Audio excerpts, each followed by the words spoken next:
नमस्कार, मैं उदय पंडित। स्वागत है आप लोग का मेरे चैनल में। इस वीडियो में हम लोग power distribution system in house के बारे में समझेंगे। एक्चुअल में हम लोग के घर में कैसे ये पावर डिस्ट्रीब्यूट होता है, जैसे सिटी लाइन से कैसे आता है वो और हमारा डीबी तक, उसके बाद हमारा लाइट और पावर सॉकेट में। सो ये बहुत बेसिक सा टर्म्स है। मैं इसमें बेसिक कवर करूंगा और फर्दर वीडियो में हम लोग डीपली जाएंगे। जैसे एक रिजॉर्ट में बड़ा सा रिजॉर्ट एरिया है, उसमें फेज वाइज है रिजॉर्ट विला, और जैसे हाउसिंग होता है प्रोजेक्ट, उसमें भी फेज वाइज बहुत सारा एरिया होता है, जैसे 300 एकड़ 400 एकड़। तो उसमें एक हाउसिंग के टारगेट करके कैसे होता है पावर डिस्ट्रीब्यूट। वो वीडियो नेक्स्ट में हम लोग डिस्कस करेंगे। और उसके बाद हम लोग हाई राइजर बिल्डिंग, जैसे बड़ा बड़ा बिल्डिंग होता है टावर, उसमें कैसे पावर डिस्ट्रीब्यूट होता है। ये सब हम लोग फर्दर वीडियो में हम लोग कवर करेंगे, ठीक है। तो इसमें सिर्फ बेसिक सा कि हमारा घर में कैसे पावर डिस्ट्रीब्यूट होता है, ठीक है। तो हम लोग अब जानिए कि कैसे हम लोग को पावर डिस्ट्रीब्यूट होता है घर में। तो सबसे पहले जो पावर हम लोग घर के लिए जो लेते हैं, ये हम लोग यूटिलिटी लाइन से लेते हैं। तो हर घर के पास, जैसे ये हर घर के पास क्या होता है, ये बाहर में यूटिलिटी लाइन का पोल होता है, ठीक है। यूटिलिटी लाइन का पोल होता है। यूटिलिटी लाइन में सिटी लाइन का पोर्ट होता है, जो इलेक्ट्रिसिटी बोर्ड होता है, ठीक है। तो सबसे पहले हम लोग यूटिलिटी लाइन से क्या लेते हैं, पावर लेते हैं, ठीक है। सबसे पहले तो यहाँ पे आ गया यूटिलिटी लाइन। अब ये यूटिलिटी लाइन ये हो सकता है जैसे अपना स्टेट गवर्नमेंट चाहे सेंट्रल गवर्नमेंट के। तो ये यूटिलिटी लाइन हो गया सिटी लाइन, और इसको इलेक्ट्रिसिटी बोर्ड भी बोलते हैं। तो यहाँ पे हम लोग जनरली 4 वायर सिस्टम होता है, जिसमें 3 वायर होता है आपका फेज, जो हम लोग RYB बोलते 3 फेज, और एक न्यूट्रल होता है। तो जनरली हम घर के लिए तो हम सिंगल फेज लेते हैं। तो सिंगल फेज, एक फेज यहाँ से ले लीजिए, एक न्यूट्रल ले लीजिए। तो 230 वोल्ट हम लोग जनरल में लेते हैं घर के अंदर, ठीक है, जनरल टर्म्स। लेकिन कोई बड़ा अब घर है, बंगलो है, तो उसमें लोड ज्यादा हो गया, तो वहां पे 3 फेज भी लेते हैं। तो पहले हम लोग कहाँ से लेंगे पावर लाइन, यूटिलिटी लाइन से। उसके बाद हम लोग कहाँ फीड करेंगे, यहाँ से पावर कहाँ जाएगा, हम लोग को घर का ये यूटिलिटी एनर्जी मीटर होता है, जो कि हमारा कितना पावर कंज्यूम किया वो शो करता है। ये कितना यूनिट हम लोग कंज्यूम किया वो शो करता है। इसी यूनिट के आधार पर हम लोग इसको यूटिलिटी लाइन जो है इलेक्ट्रिसिटी बोर्ड वाला कंपनी को हम लोग पैसा देते हैं, पे करते हैं, ठीक है। उसके बाद ये यूटिलिटी लाइन से कहाँ, अब एनर्जी मीटर से कहाँ आएगा, उसके बाद हमारा घर का जो मेन डीबी होता है वहां पे आएगा। तो ये हो गया हमारा मेन डीबी, ठीक है। डिस्ट्रीब्यूशन बोर्ड जो बोलते हैं, जो डिस्ट्रीब्यूशन बोर्ड उसको बोलते हैं, ठीक है, डीबी। यहाँ से आया यूटिलिटी लाइन से आया एनर्जी मीटर में, एनर्जी मीटर से आया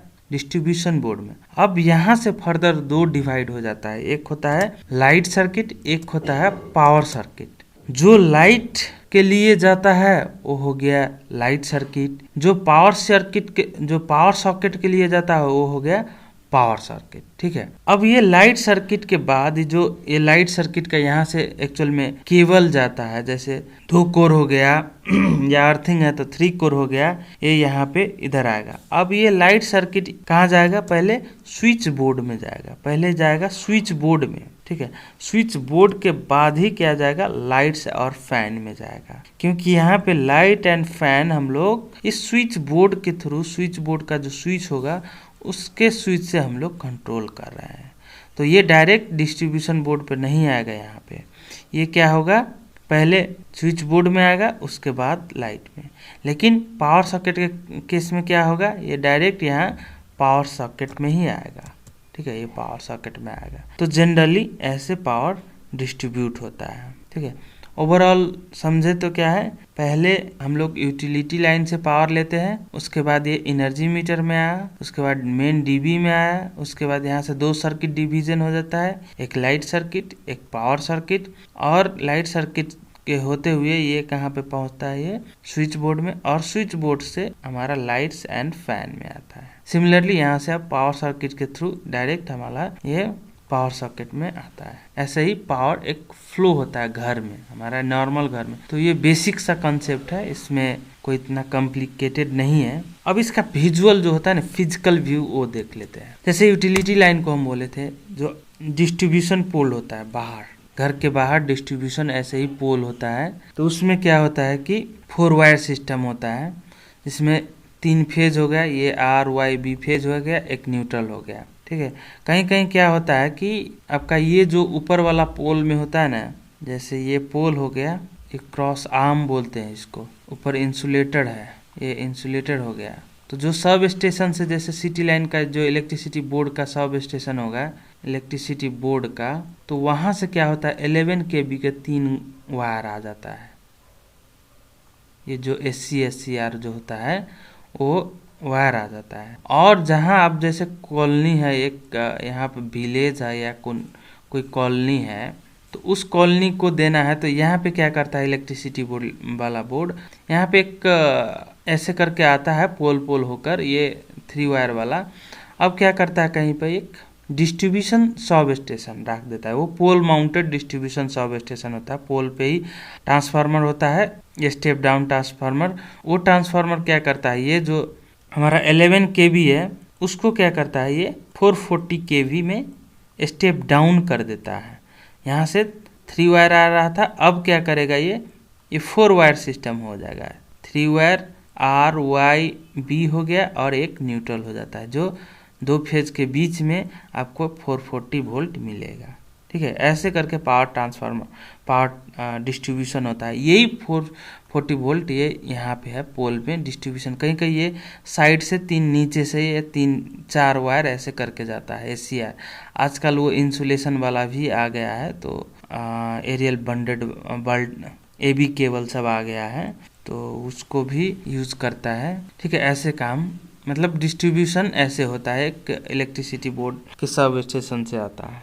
ठीक है, तो ये हो गया आपका ओवरहेड डिस्ट्रीब्यूशन सिस्टम।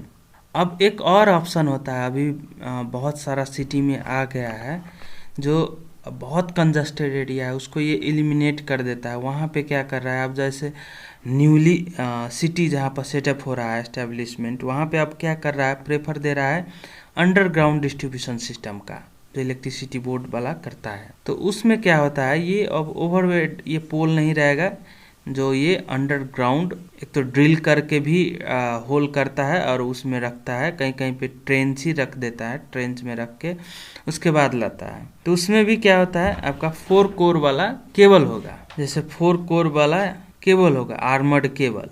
तो इसमें क्या होता है, 3 फेज हुआ और एक न्यूट्रल होगा।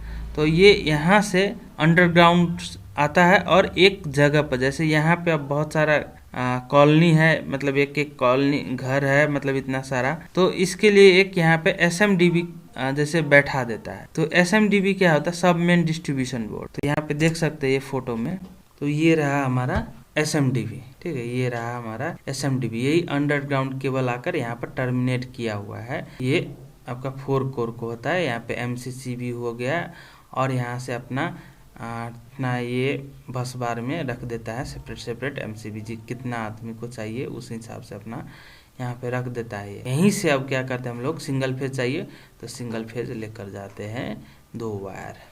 ठीक है, तो यहाँ से यदि आपका ओवरहेड वाला है तो यहाँ से एक लाइन लीजिए और एक न्यूट्रल लीजिए, तो 230 हो गया, और उसके बाद अपना मीटर के पास ले जाइए। और अंडरग्राउंड सिस्टम है तो अंदर से MCCB से केबल लीजिए, MCCB से वहाँ से, या MCB होगा वहाँ से डबल पोल वाला होगा, तो वहाँ से एक फेज लीजिए, एक न्यूट्रल लीजिए, उसके बाद ये अपना मीटर के पास लाइए। ऐसे डिस्ट्रीब्यूट होता है। ठीक है, तो यहाँ पे ऐसे दोनों, जैसे जो ऑप्शन है आप वो लीजिए, उसके बाद ये फर्दर आ जाता है मीटर के पास। तो मीटर में यहाँ फेज न्यूट्रल, ये इनपुट साइड हो गया, ये वाला इनपुट साइड हो गया, और ये वाला आउटपुट। तो इनपुट में आप लाइए यहाँ से, और आउटपुट से यहाँ से कनेक्ट करके, उसके बाद ये फाइनल हमारा मेन DB में जाता है।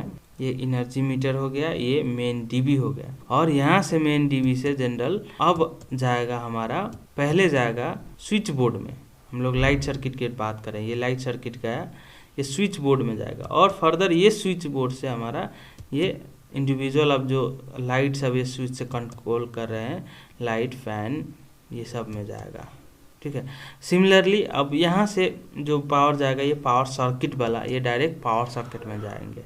और ये पावर सर्किट से हम लोग क्या चलाते हैं, एसी चलाते हैं, टीवी चलाते हैं, केटल चलाते हैं, राइस कुकर चलाते हैं, ग्राइंडर चलाते हैं, मिक्सर सब चलाते हैं। ये जितना सारा होम एप्लियंसेज है वो चलाते हैं इस पावर सॉकेट से। तो ऐसे चलता है। अब जनरल टर्म्स में हम लोग बात कर ले, जनरल घर में होता है यूज। यहाँ से हम लोग 4 स्क्वायर mm को ला सकते हैं, 2 कोर को यहाँ से। ठीक है। उसके बाद ये भी 4 स्क्वायर mm आया, मेन MCB में कनेक्ट हो गया। और अर्थिंग है तो बाहर से अर्थिंग, घर के बाहर अर्थिंग कीजिए और यहाँ DB में ला दीजिए। और क्या होता है कि यहाँ पे जनरली अब मेन MCB 32 एम्पेयर को यूज करते हैं। कहीं पे ELC भी होता है तो 32 एम्पेयर, ELC भी 30 मिली एम्पेयर का यूज कर देते हैं। RCC भी आजकल RCC आ गया है, RCBO भी आ गया है, ये प्रोटेक्शन के लिए सही है। तो जनरली अब दो लाइटिंग सर्किट और पावर सर्किट के लिए, लाइट सर्किट के लिए जनरली हम लोग घर में 6 एम्पेयर को सिंगल पोल का MCB यूज कर देते हैं, और पावर सर्किट के लिए 16 एम्पेयर को यूज करते हैं, जिसमें मैक्सिमम हम लोग 3 पावर सर्किट लूप कर देते हैं। तो ये हो गया। और केबल साइज को बात करें तो लाइट सर्किट में जनरल हम लोग 1.5 स्क्वायर mm यूज करते हैं। 1.5 स्क्वायर mm ये 2 कोर को हो गया फेज और न्यूट्रल के लिए। और अर्थिंग के है तो वो थोड़ा 1 स्क्वायर mm घटा दीजिए, 1 स्क्वायर mm को ले लीजिए। और यहाँ पे जो आएगा ना पावर सर्किट में, इसमें हम लोग जनरल 4 स्क्वायर mm के ही यूज करते हैं। अब कहीं कहीं कर देता है 2, ठीक है, लेकिन 4 स्क्वायर mm जनरली यूज करते हैं 2 कोर का। और अर्थिंग के हो गया तो एक अर्थिंग का 1.5 स्क्वायर mm का यूज करते हैं। तो ऐसा होता है जनरल टर्म्स में। लेकिन ये सब कैलकुलेशन, लोड कैलकुलेशन के हिसाब से हम लोग सेलेक्ट करते हैं। लेकिन जनरल घर के बात किए तो उसमें ऐसे यूज कर सकते हैं। ठीक है। तो इसमें बेसिक सा हम लोग के घर में कैसे पावर डिस्ट्रीब्यूट होता है हम लोग बेसिक्स डिस्कस किए। सो होप आप लोग समझे होंगे। Thank you for watching this video. हम लोग फिर मिलेंगे नेक्स्ट वीडियो में।